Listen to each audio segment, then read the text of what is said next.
નમસ્કાર દર્શક મિત્રો, ગુજરાતમાં આપનું સ્વાગત છે। રાત્રિનો સમય, શહેરની લાઇટો અને હાઈવે પર દોડતા વાહનો અને વચ્ચે એક એવી ક્ષણ કે જે કોઈના પણ જીવનની દિશા બદલી શકે છે। જ્યારે સામેથી આવતી ગાડીની લાઇટ અચાનક જ આંખોમાં ઘૂસી જાય છે અને બધું જ ધૂંધળું થઈ જાય છે। રસ્તો દેખાતો નથી, આગળ શું છે તેનો અંદાજ પણ નથી આવતો અને થોડાક જ સેકન્ડોમાં જ અકસ્માતની શક્યતા જન્મે છે। રાત્રે શાંત રસ્તા પર ગાડી ચલાવતી વખતે તમે ક્યારેક અચાનક આંખે અંધારું છવાઈ ગયાનો અનુભવ કર્યો હશે। સામેથી આવતી એક ગાડી અને એની લાઇટ એવી ચમકે કે એક જ ક્ષણ રસ્તો ગાયબ થઈ જાય। સ્ટીયરિંગ હાથમાં છે પરંતુ નજર હાથમાંથી સરકી જાય છે અને બસ એ જ ક્ષણ છે કે જ્યાં અકસ્માત અને બચાવ વચ્ચેનો ફરક નક્કી થાય છે। અને આ એક જ ક્ષણ પાછળનું મોટું કારણ છે ગેરકાયદેસર સફેદ એલઈડી લાઇટ। આજકાલ ફેશન, સ્ટાઇલ અને વધારે પ્રકાશના નામે ઘણા બધા વાહન ચાલકો પોતાની ગાડીમાં કંપની દ્વારા આપવામાં આવેલી જે માન્ય લાઇટ છે તેને કાઢી નાખે છે અને તેની જગ્યાએ બહારથી લગાવવામાં આવતી અત્યંત તેજસ્વી સફેદ એલઈડી લાઇટ ફિટ કરાવે છે। દેખાવમાં તો આ લાઇટ ઝગમગતી લાગે છે, રસ્તો જાણે કે દિવસ જેવો દેખાય છે એવો અનુભવ થતો હોય છે, પરંતુ હકીકતમાં આ ઝગમગાટ કોઈક બીજાના જીવન માટે અંધકાર બની ગયો છે। આજકાલ દેશભરમાં અને ખાસ કરીને ગુજરાતમાં જે રસ્તાઓ છે ત્યાં પણ આ પ્રકારની ગંભીર સમસ્યા ઝડપથી વધી રહી છે। ગેરકાયદેસર રીતે વાહનોમાં લગાવવામાં આવતી સફેદ એલઈડી લાઇટ દેખાવમાં આ લાઇટ આધુનિક લાગે છે, વાહનને અલગ ઓળખ આપે છે, પરંતુ હકીકતમાં આ લાઇટ રસ્તા પર ચાલતા દરેક વ્યક્તિ માટે મોતનું આમંત્રણ બની રહી છે। કંપની ફિટેડ હેડલેમ્પ્સમાં જે ડિફ્યુઝર હોય છે આની સાથે જે બીમ કંટ્રોલ સિસ્ટમ હોય છે, એટલે કે આ લાઇટ ફેલાય છે, આંખો પર સીધો પ્રહાર નથી કરતી। લો બીમ હોય છે, હાઈ બીમ વચ્ચે સંતુલન રહે છે, જ્યારે ગેરકાયદેસર એલઈડી લાઇટમાં આ કોઈ જ વ્યવસ્થા નથી હોતી। આંખો પ્રકાશની એક જ બિંદુ પર ફોકસ થાય છે અને સામે આવતા વાહન ચાલકોની આંખો અંજાઈ જાય છે। આંખો થોડીક સેકન્ડ માટે કામ કરવાનું બંધ કરી દે છે અને આ 2-3 સેકન્ડમાં ગાડી કેટલા મીટર આગળ વધી જાય છે તેની આપણને કલ્પના પણ નથી કરી શકતા। તમને જણાવી દઈએ કે એવા અહેવાલો સામે આવી રહ્યા છે કે વાહન બનાવતી કંપનીઓ વર્ષો સુધી સંશોધન કરીને હેડલેમ્પ ડિઝાઇન કરે છે, જેમાં પ્રકાશની તીવ્રતા, તેનો ફેલાવ અને આંખ પર થતી તેની અસરની સામે આવતા વાહન ચાલકોની સલામતીનો વિચાર કરવામાં આવે છે। જેથી કરીને કંપની ફિટેડ લાઇટમાં ડિફ્યુઝર હોય છે, કટ ઓફ લાઇટ હોય છે અને લો બીમ અથવા તો હાઈ બીમ વચ્ચેનું સંતુલન રાખવાની વ્યવસ્થા હોય છે, જેથી કરીને ડ્રાઈવર પોતે પણ તેને જોઈ શકે અને સામેવાળાને નુકસાન પણ ન થાય। પરંતુ જ્યારે કોઈ વ્યક્તિ પોતાની ગાડીમાં આ માન્ય લાઇટને કાઢી નાખે છે અને બજારમાંથી મળતી અત્યંત તેજસ્વી સફેદ એલઈડી લાઇટ લગાવે છે, ત્યારે આખી જ વ્યવસ્થા તૂટી જાય છે અને આ લાઇટમાં ડિફ્યુઝર ન હોવાના કારણે આખો પ્રકાશ એક જ બિંદુ પર પડે છે। આના કારણે સામે આવતા વાહન ચાલકોની આંખોમાં ગ્લેર થાય છે, આંખો થોડી ક્ષણ માટે અંજાઈ જાય છે, વિઝન બ્લર થઈ જાય છે।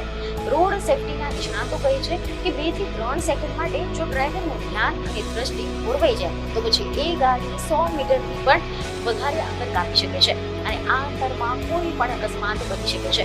જાણકારો કહે છે કે આ ગ્લેર ઇફેક્ટ એવો છે કે જેમ અચાનક જ આપણે સૂર્યની સામે જોઈએ અને તરત બીજી બાજુએ જોઈએ। આ સામાન્ય થવામાં સમય લાગે છે અને રસ્તા પર એ સમય મોત એટલે કે ખતરનાક બની શકે છે। આ લાઇટ માત્ર સામેવાળાની જ નહીં પરંતુ પોતાની લગાવનાર વાહન ચાલક માટે પણ જરૂરી છે, કારણ કે જો સામેવાળો વાહન ચાલક અંજાઈ કંટ્રોલ ગુમાવે તો અથડામણ બંને માટે ઘાતક સાબિત થઈ શકે છે। એટલે કે ફેશનના નામે લગાવવામાં આવેલી આ લાઇટ હકીકતમાં પોતાના જીવન સાથે પણ ખેલ છે। જો કે આ સમસ્યા માત્ર કાર સુધી સીમિત નથી, બાઇક હોય, સ્કૂટર હોય, જીપ, પિકઅપ વાન, અહીંયા સુધી કે ટ્રકમાં પણ આવી લાઇટો ગેરકાયદેસર રીતે લગાવવામાં આવી રહી છે। પરિણામે રાત્રે ડ્રાઇવિંગ કરતા વધુ ખતરનાક બનતું જઈ રહ્યું છે। લોકો વારંવાર ફરિયાદ કરી રહ્યા છે કે સામેથી આવતી ગાડીની લાઇટના કારણે રસ્તો દેખાતો નથી, આંખોમાં જલન થાય છે, માથું ફરવા લાગે છે। એટલું જ નહીં, સરકાર દ્વારા વાહનો માટે લ્યુમિન્સના નિયમો પણ નક્કી કરવામાં આવ્યા છે અને દરેક વાહનના મોડલના પ્રમાણે કેટલી ક્ષમતાની લાઇટ હોવી જોઈએ તે નક્કી છે અને આ નિયમ પ્રમાણે જે કંપનીઓ વાહન બનાવે છે અને કંપની ફિટેડ લાઇટ કાઢીને બીજી લાઇટ લગાવી એક ગેરકાયદેસર છે। છતાં પણ બજારોમાં સરળતાથી ઉપલબ્ધ આ એલઈડી લાઇટ લોકો લગાવી લે છે અને એના પરિણામે અકસ્માતનો ખતરો પણ વધી રહ્યો છે। નાગરિકોની ફરિયાદોને ધ્યાનમાં રાખીને રાજ્યના વાહન વ્યવહાર વિભાગે હવે કડક કાર્યવાહી શરૂ કરી છે. એવા અહેવાલો સામે આવી રહ્યા છે કે રાજ્ય સરકારના વાહન વ્યવહાર વિભાગ સુધી આ ફરિયાદો પહોંચતા તાજેતરમાં જ કડક ઝુંબેશ શરૂ કરવામાં આવી છે. તમામ શહેરો અને જિલ્લાઓના આરટીઓ અધિકારીઓને સ્પષ્ટ આદેશ આપવામાં આવ્યો છે કે જે વાહનમાં કંપની ફિટેડ લાઇટ સિવાય જે સફેદ એલઈડી લાઇટ છે આ જોવા મળે તો તેની સામે કાર્યવાહી કરવી. ચેકિંગ દરમિયાન આવી લાઇટ કાઢવાની નોટિસ આપવામાં આવે છે અને દંડ પણ ફટકારવામાં આવે છે. અધિકારીઓ તો સ્પષ્ટ રીતે કહી રહ્યા છે કે આરટીઓની પરવાનગી વિના વાહનમાં કોઈ પણ પ્રકારનો ફેરફાર કરવો એ ગેરકાયદેસર છે અને સફેદ એલઈડી લાઇટ માટે કોઈ પણ પ્રકારની મંજૂરી આપવામાં નથી આવતી. મહત્વની વાત એ છે કે આ લાઇટ માત્ર સામેવાળાની જ નહીં પરંતુ પોતાને જે લગાવી રહ્યા છે વાહન ચાલક તેના માટે પણ જોખમ છે. કારણ કે સામેવાળો જે ડ્રાઈવર છે તે જો આખો અંજાઈ જાય અને વાહન પરથી કાબુ ગુમાવી દે તો પછી અથડામણ અનિવાર્ય બની શકે છે. એટલે કે આ ફેશન હકીકતમાં પોતાના જીવન સાથે પણ એક ખતરનાક પ્રયોગ છે.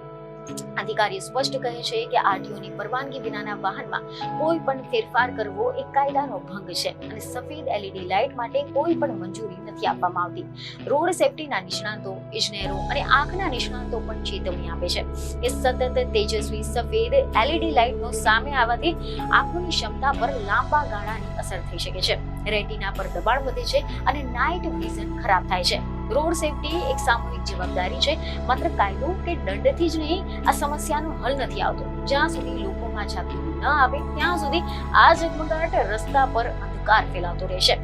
જેમ ડાર્ક ફિલ્મ સામે કડક અમલ કરી એક સમયમાં મોટું દૂષણ લગભગ બંધ થયું હતું તે જ રીતે ગેરકાયદેસર સફેદ એલઈડી લાઇટ સામે પણ કડક પગલાં જરૂરી બન્યા છે. આની સાથે જ વેચનારા, ફીટ કરનારા, પ્રોત્સાહન આપનાર સૌ સામે જવાબદારી નક્કી કરવી એ પણ જરૂરી બની ગઈ છે. કારણ કે એક ખોટી લાઇટ એ માત્ર રસ્તો જ નહીં પરંતુ આખું જીવન અંધારું કરી શકે છે. માત્ર વાહન ચાલકો સામે જ નહીં પરંતુ આ લાઇટને વેચનારા, ફીટ કરનારા, પ્રોત્સાહન આપનારા સૌ કોઈની સામે કાર્યવાહી થવી જોઈએ. તો દર્શક મિત્રો, રસ્તો આપણા સૌનો છે, સુરક્ષા પણ સૌની છે. એટલે આ પ્રકારના ઝગમગાટ કરતા સમજદારી પસંદ કરીએ. કારણ કે સાચી સ્ટાઇલ એ છે કે તમે સુરક્ષિત રહો અને બીજાને પણ સુરક્ષિત રાખો. આજે પ્રશ્ન માત્ર એટલો જ છે કે શું આપણે થોડીક ચમક માટે કોઈની આંખોને, કોઈનું જીવન જોખમમાં મૂકવા માટે તૈયાર છે કે પછી સમજદારી, નિયમ અને માનવતા પસંદ કરીને રસ્તાઓને સાચે જ સુરક્ષિત બનાવીશું. તો હવે આ અંગે તમારું શું કહેવું છે તમને કમેન્ટમાં જરૂરથી જણાવો. બીજી એક ખબર સાથે ફરી મળીશું. ધન્યવાદ.